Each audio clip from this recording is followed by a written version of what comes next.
हर खबर पर होगी आपकी पकड़। डाउनलोड कीजिए एबीपी लाइव ऐप।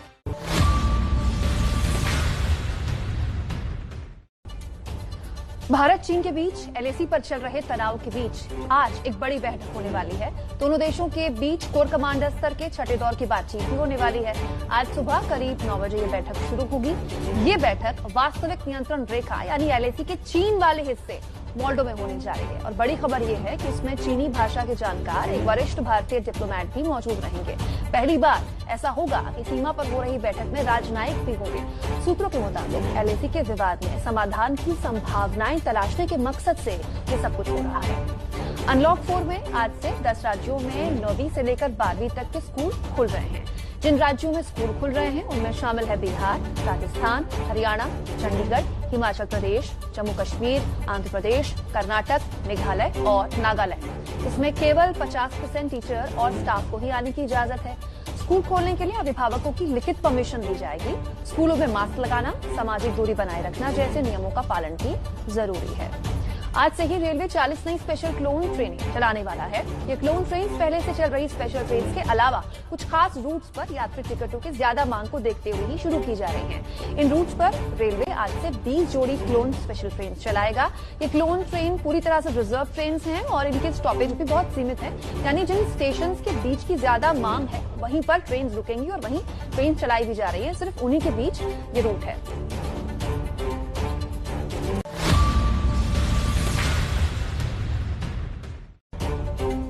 राज्यसभा में कल किसान बिल को लेकर हंगामा करने वाले सांसदों पर कार्रवाई हो सकती है। सभापति वेंकैया नायडू ऐसे सांसदों के खिलाफ कुछ कार्रवाई कर सकते हैं। कल राज्यसभा में किसानों से जुड़े 2 अहम बिल पास कराने के दौरान भारी हंगामा हुआ था। विपक्ष सदन में डिवीजन की मांग कर रहा था। आरोप है कि उनकी मांग नहीं मानी गई, जिसके बाद विपक्षी सांसदों ने वेल में आकर जमकर हंगामा किया और उप सभापति हरिवंश के हाथ से बिल छीनने की भी कोशिश की।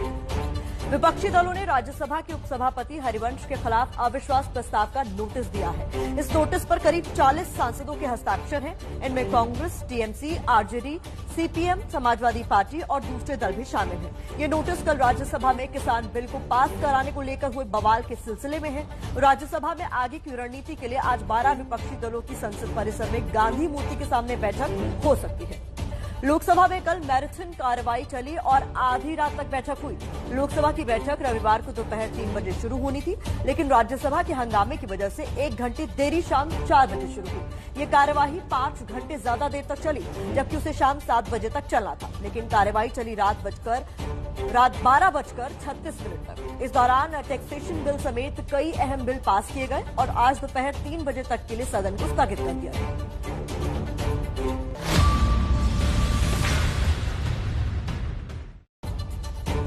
अभिनेत्री पायल घोष फिल्मकार अनुराग कश्यप के खिलाफ मंगलवार को शिकायत दर्ज कराएंगी। पायल ने अनुराग कश्यप के खिलाफ यौन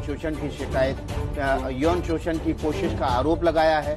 मंगलवार को अपने वकील के साथ मुंबई के ओशिवरा पुलिस स्टेशन में जाकर अनुराग कश्यप के खिलाफ शिकायत दर्ज करवाएंगी। अनुराग कश्यप ने पायल घोष के लगाए गए सभी आरोपों को बेबुनियाद बताया है। इन सबके बीच अनुराग कश्यप की दोस्त और मशहूर एक्ट्रेस तापसी पन्नू ने अनुराग को अपना समर्थन दिया है।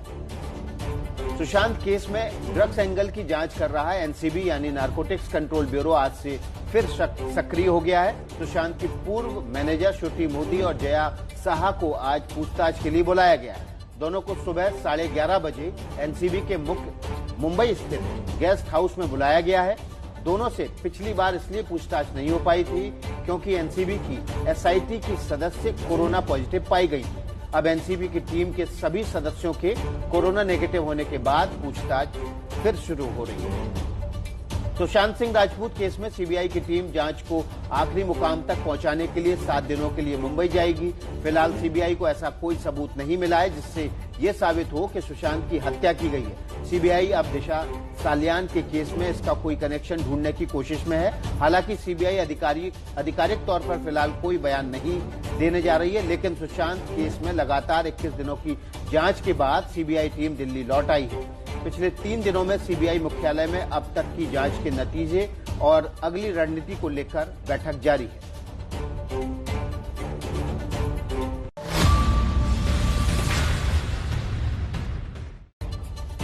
राजस्थान में कोरोना के लगातार बढ़ रहे मामलों को देखते हुए गहलोत सरकार ने जयपुर समेत 11 जिलों में लगा दी है धारा 144। इसके बाद अब किसी भी तरह के धार्मिक या सामाजिक आयोजनों पर यहां पाबंदी होगी और 5 से ज्यादा लोग कहीं भी जमा नहीं हो पाएंगे। ये पाबंदी 31 अक्टूबर तक लागू रहेगी। गहलोत सरकार के नए आदेश के मुताबिक शादी समारोह में भी ज्यादा से ज्यादा कोशिश होगी कि अधिकतम 20 ही लोग शामिल हो पाएं।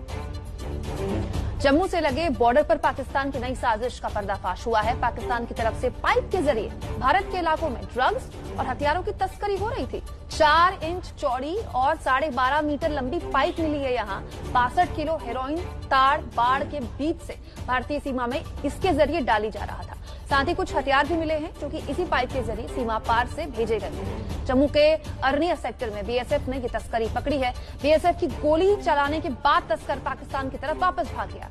जम्मू वाली बॉर्डर से पहली बार इस तरह की पाइप वाली साजिश सामने आई है। दिल्ली के नारकोटिक्स कंट्रोल ब्यूरो ने एयर कंप्रेशर में छिपाकर लाई जा रही हाई क्वालिटी गांजे की खेप बरामद की है। करीब 3 किलो की ये गांजे की खेप एक कुरियर कंपनी के जरिए अमेरिका से मंगवाई गई थी। पुलिस के मुताबिक ये गांजा लखनऊ के रहने वाले एक शख्स ने मंगवाया था, जिसके बाद उसे गिरफ्तार कर लिया गया है। जांच में पता चला है कि दिल्ली में ड्रग तस्करी के लिए इंस्टाग्राम और वीकर जैसे सोशल मीडिया एप्स का इस्तेमाल हो रहा है।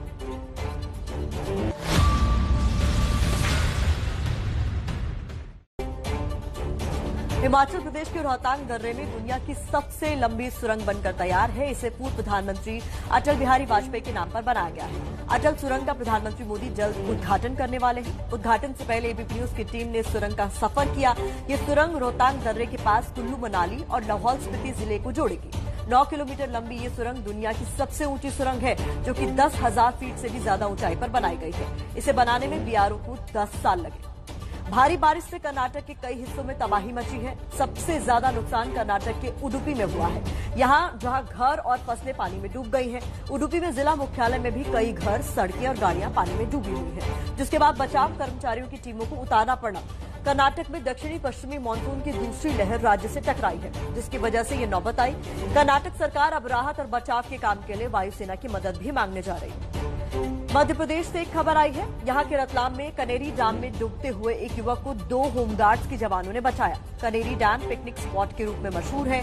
कुछ लोग यहाँ पर मस्ती कर रहे थे। एक युवक गहरे पानी में कूदकर मस्ती करने लगा, लेकिन ऐसा करते करते जब वो ज्यादा गहरे पानी में पहुंच गया तो डूबने लगा। वहां तैनात होमगार्ड के जवानों ने फौरन छलांग लगा दी और डूबते हुए युवक को मौत के मुंह से बचाकर बाहर लिया।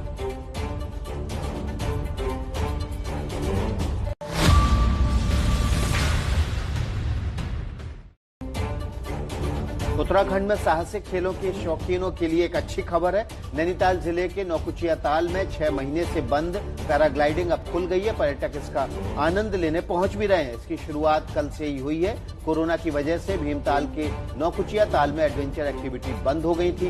इस वजह से इस रोजगार से जुड़े कई युवा बेरोजगार हो गए थे। अब एक बार फिर से पैराग्लाइडिंग की शुरुआत होने से कुछ उम्मीदें बंद ही। झारखंड के शिक्षा मंत्री जगन्नाथ महतो राज्य के टॉपरों से अपना वादा निभाने वाले हैं। उन्होंने मैट्रिक और इंटर के राज्य टॉपरों को देने के लिए बोकारो से 2 ऑल्टो कार खरीद ली है। वो जल्द ही एक समारोह में दोनों टॉपरों को ये कार देने वाले हैं। झारखंड एकेडमिक काउंसिल की ओर से आयोजित परीक्षा परिणाम की घोषणा करते हुए शिक्षा मंत्री ने कहा था कि वे टॉपर्स को ऑल्टो कार देंगे। अब वो अपना वादा निभाने जा रहे हैं।